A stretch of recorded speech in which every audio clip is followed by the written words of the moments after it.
articulação-alvo, 3 ou mais hemartroses na mesma articulação em menos de 6 meses, o tratamento profilaxia, ou até o controle do sangramento.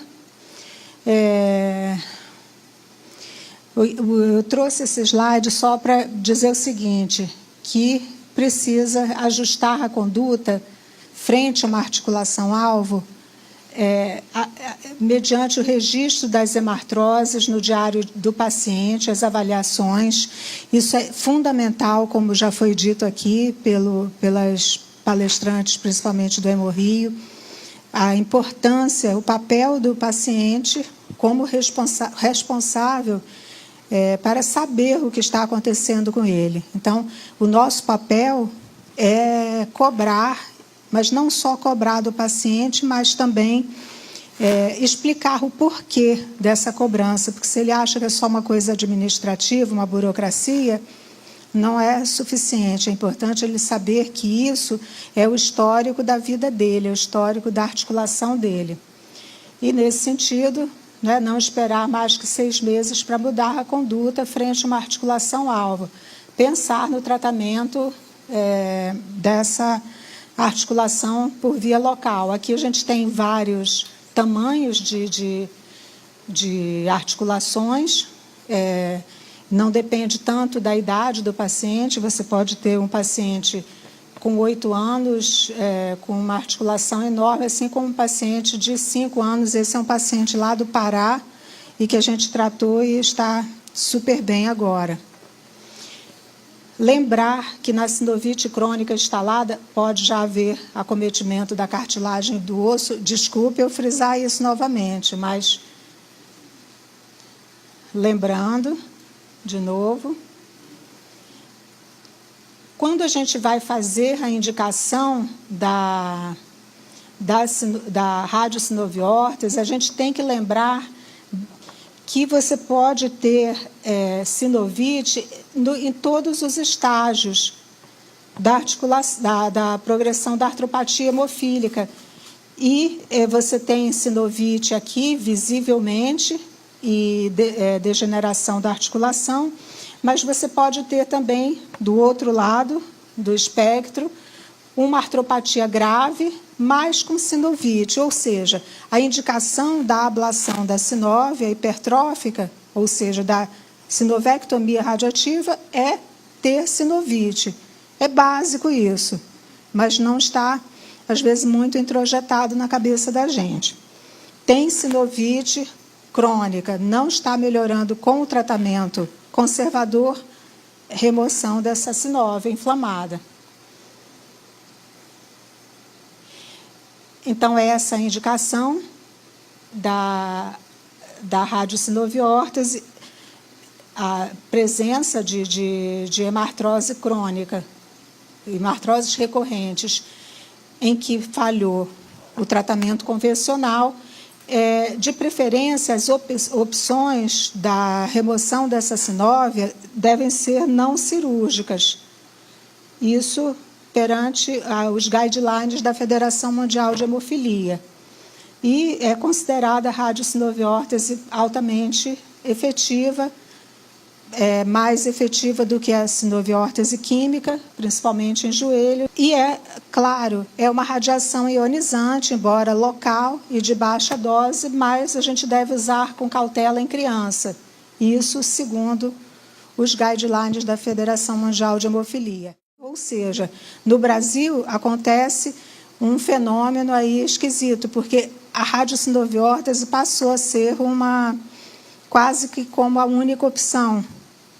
Isso é ruim para os nossos resultados, porque a gente acaba recebendo pacientes que têm a indicação um pouco questionável, às vezes com artropatia muito avançada, mas que a gente acaba atendendo porque o paciente não tem acesso, na prática, a uma artroscopia, a uma outra solução.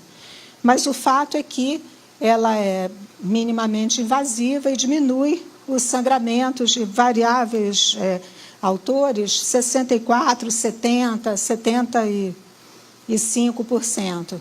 A gente tem uma experiência bastante grande.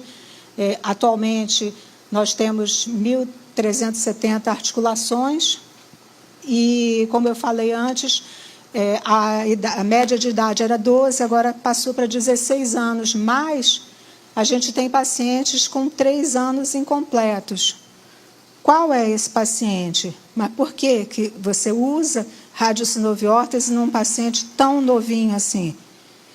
Paciente com inibidor de alto título, progressão rápida da doença, da artropatia, criança que já está em profilaxia, com fator de bypass, persiste sinovite, entre risco e benefício, melhor fazer a radiocinovórtese. Desses pacientes, 166 têm inibidor de alto título. A gente usou já no passado citrato de ítrio, agora não está mais disponível. Usamos hidroxiapatita ítrio e samário hidroxiapatita. O mecanismo de ação é irradiação da sinóvia, necrose e esclerose das células sinoviais, com obstrução desses vasos anômalos, que na hemofilia se traduz numa diminuição de hemartroses e da dor. Esse é um slide da Mirta, que eu queria mostrar, é o seguinte: a gente tem que usar o radiofármaco de acordo com vários critérios. Um deles é a penetração nos tecidos. Então, nesse aqui roxinho está o hérbio e aqui o ítrio, ou seja, a espessura da sinóvia é aqui nesse eixo. O ítrio dos radioisótopos disponíveis para radiocinovórtese é o que tem maior penetração no tecido. E o samário, que é o outro que a gente tem no Brasil, está aqui, tem uma penetração muito menor do que o ítrio. Que bom que eu tenho essa outra figura que eu adoro, que é da tese da Mirta também. Mirta é física nuclear e engenheira nuclear, terminou o doutorado com esse trabalho e está agora no pós-doutorado, também na mesma área. E aqui é muito fácil da gente ver o ítrio, a penetração dos elétrons numa simulação aqui matemática. Dá para ver o quanto eles penetram aqui em comparação, por exemplo, com o samário. Bem fácil da gente ver. Informações importantes quando encaminhar para o paciente, mandar os documentos, rever a questão de história alérgica ao fator, acesso venoso, porque na hora que eu vou fazer a punção, esse paciente já tem que ser conhecido do seu médico, né? Eu não posso correr o risco de sangramento na hora que eu vou fazer a punção. E o planejamento tem que ser individualizado. Depois a gente faz uma cintilografia de corpo inteiro, orientação do paciente quanto a repouso e encaminha de volta ao hemocentro para iniciar a fisioterapia e profilaxia por no mínimo 4 semanas. O ideal é que mantenha por mais tempo. Agora, é importantíssimo a gente acompanhar os resultados para estabelecer esse canal de comunicação, porque se a gente não sabe o que está acontecendo com o paciente, a minha curva de aprendizado também vai ficar prejudicada, porque eu não sei se aquele ou outro paciente vai ter uma resposta boa ou não. A gente tem conseguido fazer isso com o próprio paciente, mas é importante a gente ter um canal melhor de comunicação com o médico. Aqui alguns resultados, antes, 6 meses depois e 12 meses. Aqui uma outra criança com samário. Esse é a criancinha que a Simone mostrou antes, 3 semanas e 1 mês. A extensão máxima dessa criança era assim, 1 mês depois assim. E lógico que ele voltou depois de uma intervenção que eu acho que foi muito negativa, porque um outro ortopedista de um outro país engessou a perna da criança e botou um gesso circular com uma articulação. Isso é bastante feito, só que quando ele chegou aqui, ele tinha perdido total massa muscular e ficou com uma contratura péssima. E não adiantou, porque a finalidade era ganhar esse restinho de extensão aqui. Foi desastroso. A gente fez uma órtese lá com a Simone, uma porção de outras medidas e o paciente vem melhorando. Tornozelo é difícil de verificar, mas aqui, interessante, teve uma melhora muito importante. Essa criança é lá do Paraná, já corre, está plenamente recuperado. As perspectivas agora é que a gente procura individualizar as doses. Isso é fundamental. A gente precisa simular a imagem real com ressonância em 3D, pelo método de Monte Carlo, no qual a Mirta aqui é especialista, e também criar modelos para estimar a dose paciente específico. A gente tem projetos para melhorar os nossos recursos do serviço, como o sonho de ter um dia um aparelho de ultrassom. Não conseguiu. A gente precisa melhorar o fluxo dos pacientes, treinar mais profissionais para aplicação e atender essa demanda crescente. Eu gostaria de trabalhar toda semana com isso, para não ter tantos pacientes, no final do dia a gente está esgotada. E inclusão da rádio na tabela do SUS. Isso aqui é um trabalho interessante que a Mirta usou na tese dela. Aqui você pode ver a sinóvia e aqui em vermelho o sangue, aqui a cartilagem. Ela consegue estimar o tecido sinovial através da simulação com ressonância em 3D.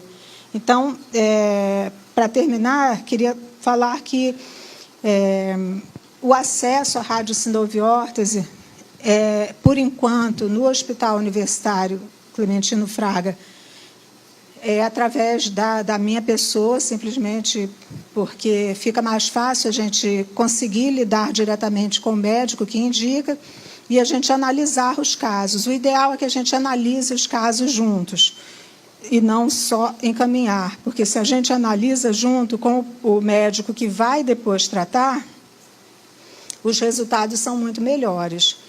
E estamos firmemente decididos a tentar colocar isso na tabela do SUS. É um papel, uma função que eu acho que a Federação Mundial, a Federação Brasileira de Hemofilia tem que nos auxiliar com isso. Não é nada simples conseguir, né, mas a intenção é isso, é desafogar um pouco o serviço, tendo em alguns polos no Brasil. A gente vai também trabalhar com, como o Sérgio falou, com outros países, com o México e com o Chile e com o Equador, para implantar o mesmo protocolo que a gente faz aqui nesses outros países. Então, é um tratamento que tem um resultado muito bom, não é 100%, quando a gente tem recebido casos muito ruins, muito desfavoráveis, ultimamente. E o resultado, às vezes, decepciona esses pacientes, porque eles esperam, vêm aqui achando que vão conseguir se ver livre da dor e algumas questões que a gente não tem como atender, e, às vezes, se frustra. Então, é uma preocupação muito grande que a gente tenha outras alternativas para tratamento da artropatia avançada. Nesse sentido, a gente tem algumas propostas de estudos posteriores. Tá bom? É isso. Obrigada.